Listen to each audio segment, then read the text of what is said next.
자칭 거제도의 개통령이라는 한 남자. 거제에 있는 개통령이었습니다. 그를 둘러싼 무성한 소문이 조용한 섬마을을 덮었습니다. 계속 애들이 학대를 하는 것 같고 계속 야단을 치고 죽더라도 뼈가 부러지더라도 때리라 하고. 에? 동물을 이용해가지고 인질극을 하는 거죠. 내가 이 동물을 데리고 있다. 돈 내놔라. 이렇게 하는 거잖아요. 생명과 돈, 돈과 생명. 이 둘 사이를 저울질하는 개통령. 과연 그의 정체는 무엇일까?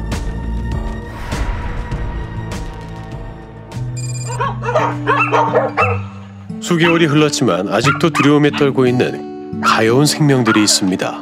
아이고 보자. 엄마 새끼 보자. 일로 보자. 괜찮아요. 이제 엄마 집에 왔잖아요. 뭐 애들 처음 데리고 왔을 때 말이 안 돼요. 정말 눈물 나게 불쌍했었어요, 애들. 쟤 지금 아직도 상처가 안 아물어서 못 나오잖아요. 작은 유기견 쉼터를 운영하는 전귀남 씨. 그녀가 겁에 질린 개들을 만난 건 약 3개월 전. 근처 민가의 개들이 방치되었다는 연락을 받고 찾아간 곳은 그야말로 생지옥이었습니다. 상황이 쓰레기랑 엉망진창이었죠, 뭐. 죽은 애가 있었던 자리가 아마 저쯤이었을 거예요. 세상에. 왜 이런 일이 벌어진 거죠? 그러게 말입니다. 이곳을 책임졌던 사람은 유기동물 보호가 최미숙. 하지만 그녀는 개들을 남겨두고 연기처럼 사라져버렸습니다. 실화탐사대 제작진은 어렵게 미숙 씨의 남편을 만나 갑자기 없어진 아내에 대한 이야기를 들을 수 있었습니다. 다른 사람이 봐도 좀 이상하다 싶을 정도로 표가 많이 나더라고요. 뭔가 정신적으로 너무 힘들었다고. 최근에 알게 됐거든요. 그냥 이런 병원에 계시면 안 되고 정신과 병동이 있는 데 가서 치료를 좀 받으셔야 되겠다. 그렇게 이제 바로 다음날 입원을 시켰죠. 정신과 병동이요? 네, 갑작스럽게 입원을 하게 되면서 개들을 방치하게 됐다고 해요. 당시 미숙 씨는 흥분 상태와 우울 상태가 반복되는 양극성 장애를 진단받았습니다. 병철 씨는 아내가 한 남자를 만나고 나서부터 이상해졌다고 주장합니다. 쉽게 말해서 이제 뭐든지 다 할 수 있다. 자기가 다 할 수 있다. 모든 세계 사람들이 나를 다 도와준다. 풍경을 세계의 중심으로 만들겠다. 대표라는 사람이 와가지고 이거를 다 잘 해결해 주겠다. 여러 송사에 휘말려 있던 최미숙 씨. 심신이 약해진 그녀에게 한 남자가 접근합니다. 바로 통영에서 유기동물 협회를 운영하고 있다는 김동범 씨였습니다. 사정이 딱하다며 아무런 대가 없이 미숙 씨의 소송에 발벗고 나선 김 씨. 한원서 따라서 쓸 수 있겠더라고요. 청원의 동물단체 대표님하고 만나서 또 이야기를 했거든요. 네. 한원서를 내일까지 해서 정리해서 보내준다 하더라고요. 거기. 고맙구러. 아닙니다. 그리고 개를 교육하는 방법까지 알려줍니다. 그런데 개를 대하는 김 씨의 방법이 조금 남달랐습니다. 이렇게 요걸로 자료를 그 생각은 못해. 세총 11만원짜리인가 그거. 진짜 세거든요 이거. 네? 저게 뭐예요? 최총이요? 게다가 개들을 향한 폭력이 이루어지기도 했습니다. 그 틈새에서 얼굴을 쭉 내미네. 그 쭉 뼈 내밀면 몽둥이로 바로 쳐줘야 됩니다. 그래야지 습관으로 안 내밉니다. 교구 가가지고 진짜 학대하듯이 맨날 참날 때요. 이게 무슨 말이에요? 소리예요 이게. 때리고 나서는 그냥 가만히 놔두고 이거 시끄럽게 하면 죽는다. 아니 이게 무슨 소리예요? 도대체? 아니 대체 개들을 왜 때리라는 거예요? 상처가 아문 듯 사람을 따르고 밝은 모습을 보이는 유기견들. 하지만 폭행에 사용됐던 파이프를 보기만 해도 겁에 질린 모습을 보였습니다. 전부 다 조용해졌어. 이상해진. 조용해졌어. 어머. 개탄스럽습니다.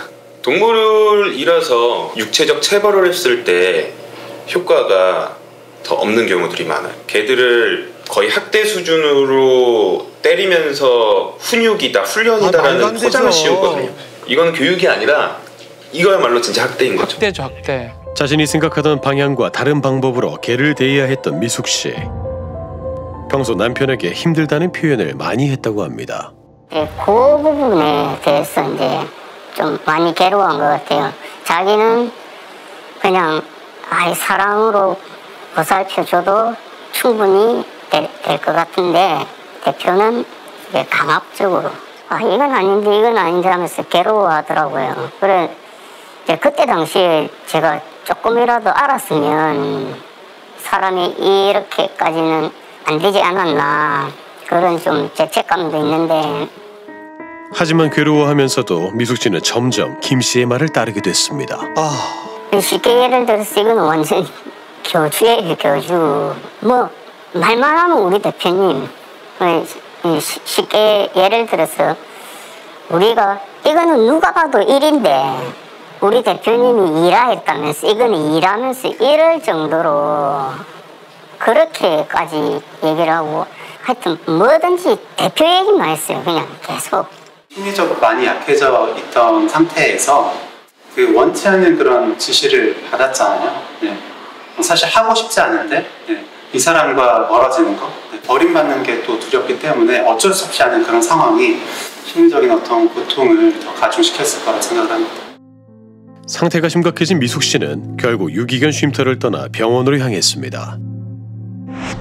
그리고 같은 날 오후 김 씨에게 연락이 되지 않자 그의 부인에게 개들을 돌봐달라고 전했습니다. 안전점검 이런 거는 각각 다 해놓고 오긴 왔었거든요, 새벽에. 근데 통화 안 하셨어요? 네, 못했어요. 바쁘신가 봐요. 시간 나실 때 뭐 이렇게 문자든 톡이든 상관없으니까 남겨놓으시라 부탁드릴게요, 사모님. 일 끝나고 들어오시니까 바로 말하니까 네네 씻고 바로 나가셨어요.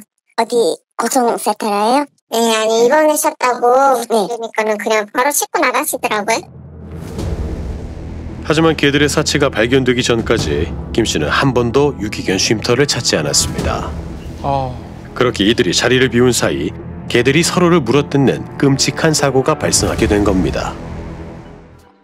아내가 입원하고 얼마 후 김 씨가 남편을 찾아왔습니다.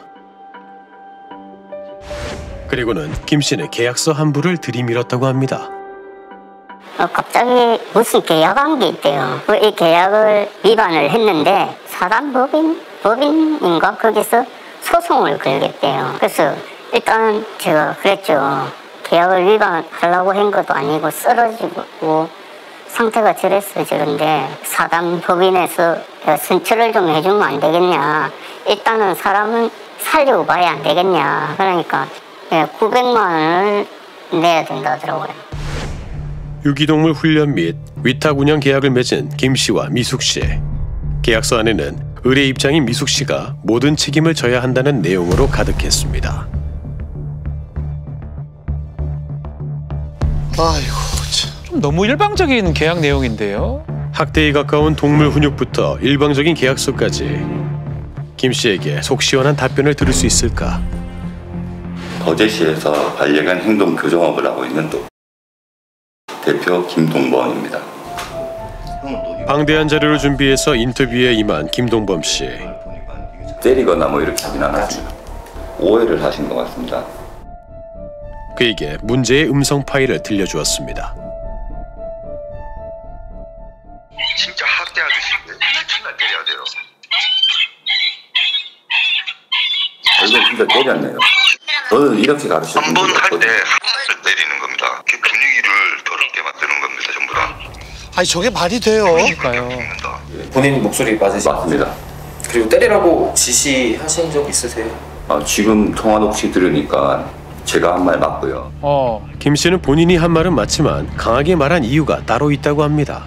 저때 저 상황에서 저렇게 말한 거는 한테는 저렇게 해야지 들리겠다 판단을 해서 이야기를 한 거고, 일반 견주님들이나 보통 일반적으로 해야 될 분들한테는 제가 저렇게 설명드리는 게 아니고, 이렇게 해서 그냥 딱 멈추면 분위기를 이렇게 조용히 해라 했는데, 님은 저렇게 설명을 해도 똑바로 못 알아들으셨습니다. 게다가 개물림 사고도 본인과는 아무런 상관이 없다고 주장합니다. 지금 동물은 제가 돌보고 있을 때 죽었던 게 아닙니다. 4월 달부터 가서 제가 5월 30일까지 거기 돌봤는데 그때는 동물 죽은 게 아니고 6월 2일 그리고 6월 5일 이렇게 이틀 2마리가 죽었습니다. 사건이 발생하기 전 구두로 계약을 파기했다고 주장하는 김 씨. 그렇기 때문에 본인은 개물림 사고와는 관계가 없다고 주장하는 겁니다. 하지만 병원에 입원 중인 미숙 씨는 계약을 파기한 적이 없다고 이야기합니다. 계약 해지를 언제 해지를 했는데 각각 의대 상의 동의하에 그걸 해지하기로 했는데 걔하고 나하고 상의했나? 상의를 안 했잖아. 지가 일방적이었잖아. 서로 간의 의견이 팽팽하게 대립되고 있는 상황. 미숙 씨의 남편에게 돈을 요구한 이유는 무엇일까? 저는 연기라고 생각했습니다. 제가 아까 말씀드렸지 않습니까? 쇼하는 것 같다. 근데 그 병원에 누워서 라고 저희 집사람 욕을 하고 저한테 욕을 하고 오만대 다 욕을 하고 솔직히 저랑 계약이 파기가 되니까 핑계거리가 필요했나 싶지 않습니다. 김 씨는 미숙 씨의 모든 행동이 거짓이라 믿고 있었습니다. 그분들 피해 없게끔 도와드리고 싶었거든요. 초반에는 저는 보호해 주려 했는데 그 배신감 느꼈습니다. 자신의 호의를 몰라주는 미숙 씨 부부에게 배신감을 느꼈다는 겁니다. 박계원이랑 분이랑 둘이서 그걸 만들어내고 있는데 이제 통화 내역이나 사진이 계속 유출이 된다. 막 다른 사람들한테 막 다 보냈구나. 저도 사람인데 그때부터 미웠습니다. 진짜 썩었다. 나 진짜 저 삐져본다네. 거짓말하고 삐져본다. 날이 퉁퉁 피었던데. 김동범 씨와 갈등을 빚고 있는 사람은 거제도에서 유기동물 보호소를 운영하고 있는 박혜원 씨. 각종 매체에 소개되며 유기동물의 대모로 불리고 있었습니다. 동물보호업계에서 인지도 높은 그녀가 무슨 이유에서 김 씨를 괴롭히는 걸까? 살면서 제가 이렇게 힘들어 본 적은 처음입니다. 혜원 씨는 오히려 자신이 김동범 씨에게 괴롭힘을 당하고 있다고 주장합니다. 거제도에 이제 활성하게 활동을 하고 있으니까 계속 이제 음해를 하고 없는 사실도 만들어서 신고도 하고 그렇게 했던 사건들이 있었죠. 사건의 발단은 출근길에 발견한 개 때문이었습니다. 뭐죠? 하네스를 차고 있는 개 2마리를 발견했습니다. 우리는 바르게 매뉴얼대로 인계를 이제 했던 과정이었습니다. 그런데 얼마 후 혜원 씨에게 전화가 한 통 걸려왔습니다. 다짜고짜 왜 호텔에서 김동범 씨 집 호텔에서 잘 놀고 있는 개를 CCTV가 다 돼 있는 개를 왜 훔쳐가더냐. 김동범 씨한테 물어봤다. 돈 5만 원에 그 포획비 때문에 잘 놀고 있는 강아지 2마리를 훔쳐갔다. 이렇게 얘기를 했다고 했습니다. 전화를 한 사람은 박혜원 씨가 구조한 개들의 견주. 애견 호텔에 있어야 할 본인의 개들이 유기견으로 등록된 것을 보고 화가 났던 겁니다. 저희가 애기 들고 왔는데 호텔한테도 이제 왜 잃어버렸다고 말을 안 했냐고 그렇게 이야기했었거든요. 그래가지고 그걸 이제 저쪽에서 데리고 간 것 같다 해가지고 전화번호 떠가지고 제가 연락을 했었어요. 견주는 혜원 씨가 개를 데려갔다는 김 씨의 말을 굳게 믿은 겁니다. 견주가 그렇게 밀었다는 거죠? 막 거의 고발한다 하고 가만히 안 둔다고 도둑질을 했으니까 절대 용서 못한다고 이야기했죠. 또 생각하니까 또 열받네. 그녀는 어이없는 이야기에 명예훼손과 동물보호법 위반으로 김동범을 고소했고 이때부터 이 지지부진한 싸움이 시작됐습니다. 김동범 씨가 드론을 날려 박 씨의 유기견 쉼터를 감시하면 박혜원 씨는 주거 침입으로 고소를 하고 김 씨는 거제도 커뮤니티에 박 씨를 음해하는 게시물을 반복적으로 올렸습니다. 여러 건의 고소고발을 주고받았지만 아직 모든 결과를 알 수 없는 상황. 그렇게 두 사람은 끝을 알 수 없는 진흙탕 싸움을 지속하고 있습니다. 김 씨는 무엇을 위해 박혜원 씨와 다투고 있는 걸까? 비영리 사단법이 문제가 많다는 것은 많이 전국적으로 알고는 있습니다. 보험금이나 이렇게 비리가 있어서 많은 하기는 하였지만 전부 다 피해를 많이 봤죠. 거제시 사람들이 아무런 말도 못하고 저 사람 눈치를 봐야 된다. 이게 정말 이거 고쳤으면 좋겠다 싶어서. 이들이 주장하는 박혜원 씨의 잘못은 크게 4가지. 병원비 편취, 중성화 사업비 편취 같은 돈과 관련된 문제였습니다. 예산이라는 게 떨어지지 않습니다. 그게 전부 다 국민의 세금입니다. 아니 그러니까 그 보내주신 자료가 뭐를 의미를 하는지를 전혀. 예. 네. 잘못된 그 행동들 국민의 세금으로 해서 예산을 확인도 없이 막 줬다는 거지. 정말 박혜원 씨가 불법 행위를 하고 있는 걸까? 저희가 뭐 어느 누구 편에 설 이유도 없고, 그래서 저희도 뭐 그 이야기한 거에 대해서 뭐 조사도 해봤고 이렇게 했을 때 뭐 일단 특별한 어떤 문제점은 발견되지는 않았고요. 그래서 결국에는 또 우리가 이제 그 편들었다고 얘기할 거예요. 게다가 지인을 이용해 박 씨가 운영하는 보호소를 대상으로 민원을 넣기 시작한 김 씨. 박살난 뉴스는 한승원 씨한테 네. 시켜가지고 지금 바이트 붙었거든요. 민원이 뜻대로 처리되지 않으면 공무원들을 향해 윽박지르기도 했습니다. 이게 왜 유기견으로 등록돼 있어? 유기견으로 등록돼 있어? 왜 등록돼 있어? 지금 왜 유기견으로 등록돼 있냐고 지금!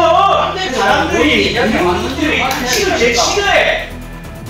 뭐 음성을 높이고 뭐 물건을 던지고 옷을 벗긴다든지 우리한테도 뭐 여기 있는 그 자체가 국민 세금으로 하는 그런 자리인데 이거 안 쓰느냐 뭐 이런 이야기들 중국에서 어떤 능력이 들어오게 한다든지 그런 상황들이 좀 있었죠. 아니 공무원들이 무슨 잘못이 있길래 저렇게까지 윽박지르는 거예요? 공무집행방해죄 될 수 있어요. 제일 제가 좀 힘들어하는 부분이 뭐냐면 없는 일을 마치 있는 것처럼 해서 40만의 회원이 있는 그 카페에 내가 마치 문제가 있는 것처럼 동물에 관련된 이 일들을 못 하게끔 계속 압력을 넣고 계속 안 좋게 얘기를 해가지고 정신적으로 상당히 힘듭니다. 최미숙 씨와 함께 새로운 동물보호 사단법인을 구상했던 김 씨. 이번 사건을 오랫동안 지켜본 동물권 활동가는 김 씨가 미숙 씨에게 접근한 이유가 바로 돈 때문이라고 주장합니다. 돈이요? 그러니까 많은 수의 유기견을 보호하고 있었고 그 유기견을 보호하는 것에 이 동물보호단체의 이력이자 자산이 될 수 있는 부분이라고 저는 생각을 해서 그냥 어떤 계약관계를 이루고 협약을 하여서 어떤 일을 이제 하기로 이제 도모하기로 한 것이 아닌가 저는 생각하고 있습니다. 돈 장난이죠. 진심이 아닌 건 아시잖아요, 이 사람이. 하지만 동종업계 사람들은 김 씨가 노리는 것이 따로 있다고 이야기합니다. 김동범은 저도 알아요. 말하고 행동이 틀리다는 거. 까도 원래 싸가지 없어요. 일단은 동범이는 자료를 봤을 때 상당히 입양센터에 대해서 관심은 많았습니다. 그런 자료를 나한테 보여주더라고요. 뭐 언제 공사 끝나고 뭐 하고 약간의 장악하려고는 했죠. 자기가 먹는다 이야기는 했지만 뭐 그거는 뭐 시에서 알아서 하는 거고. 바로 거제시에 조성되는 반려견 센터에 김 씨가 눈독을 들이고 있다는 겁니다. 그런 그에게 커다란 유기동물 쉼터를 운영하는 박혜원 씨가 경쟁자로 느껴졌을 거라고 합니다. 아하, 그렇겠네요. 나는 처음에 그 사건 일었을 때 이권 싸움이라고 발언을 했었거든요. 내가 봤을 때 큰 문제도 없는 단체를 뿐더러 얘기를 했었거든요. 입양센터 이야기는 벌써 소문이 나서 다 아는 것 같고 그냥 무너지면 마치 자신들이 어떤 반사이익을 크게 얻을 수 있는 것 같은 그런 모습으로 행동을 하고 있다고 저는 판단을 하고 있습니다. 그거를 공부를 하고 있었는데 보니까 이제 내년에부터 공사가 들어가거든요. 돈도 다 나왔고 거제 땅 거 아시죠? 저기를 없애버릴 테니까. 김 씨가 보내준 녹취에는 박 씨를 향해 노골적으로 적대감을 드러낸 부분이 많았습니다. 지금 개박살 냈습니다 지금. 누구를요?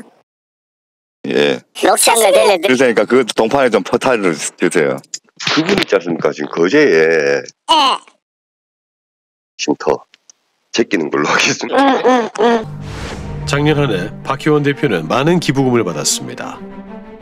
김 씨는 주변의 추측대로 박혜원 대표의 후원금과 반려견 센터에 투자되는 50여억 원의 사업비가 목표였을까? 혜원 대표와 감정의 골이 이렇게까지 깊어졌을까요? 돈이 목적이었나요? 목적은 절대 아니죠. 목적은 제 사업이 목적이었습니다. 목적은 제 사업이고 비영리 사단법인에서는 제가 얻을 수 있는 게 인지도라고 생각했습니다. 인지도를 얻으면 뭐가 좋은 거예요? 그러면 이제 그때 되면 저도 돈 벌겠죠 뭐. 뭐 돈 때문이라는 건지 아니라는 건지 잘 모르겠네요. 사건의 중심에 있는 김 씨는 어떤 생각을 하고 있을까? 마지막으로 묻고 싶은 것이 있습니다. 아니 제가 듣기에 공무원들이 잘못한 게 없다고 하는데 왜 자꾸 민원을 넣는 거예요? 지금 제가 싸우고 싶어서 싸우는 건 아닌 것 같고 잘 지낼 수 있으면 또 잘 지내겠죠. 사람이란 게 이렇게 뭐 무조건 악연이다 뭐 이런 것도 아니지 않습니까? 또 싸웠다가 볼 수도 있는 거고 이렇게 공격적으로 뭐 하고 싶지는 않습니다. 그냥 서로가 더 건강하게 잘 지냈으면 좋겠습니다. 네. 박희원 대표와 서로 건강한 관계로 발전하고 싶다는 김동범 씨.